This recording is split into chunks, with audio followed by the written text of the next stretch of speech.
Wari macha ama taminarasi wari macha sigi mamingna hathu hathuba firep haibasini taminarasi. Umang amagi mayada sa tanba nupa ama lairami. Mahaki nupi ado nongmagi oina arapu mafam amada thabak ama chathokirami.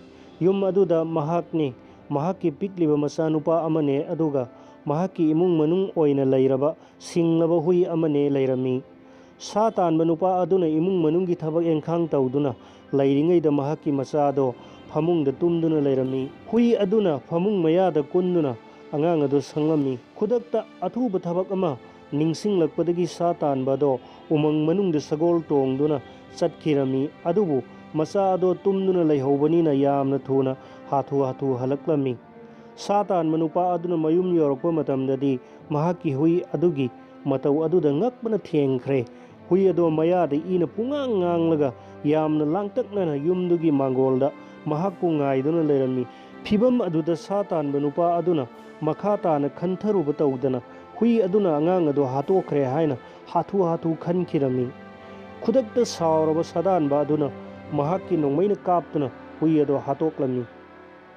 Aduga yamna nungsa thina tumpham kada sensinduna angang adugi phibam yengluba matamdadi angang adudi sisina tumduna lairami.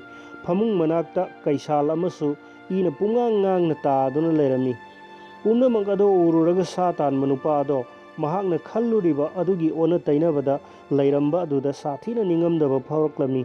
Mahakki machabu kaisalna charagadabadagi mahakki thajaningai oiraba hui aduna kanbikhraga mahakna lana lauruduna hui adugi punchi manghankibagidamakta khalluraga ningamlaktaduna hui ado kolaga o khongna kaplami. Sadanba asigumna aikhoisu ayamba matamda hathu hathuna aranba firep lauba toina thengnadaba nate.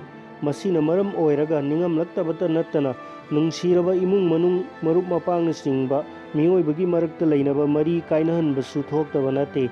Maram asina asigumba phibam ase mayoknadanaba aroiba firep ama lauramdaida tungmang yengduna soidanaba honagadabani.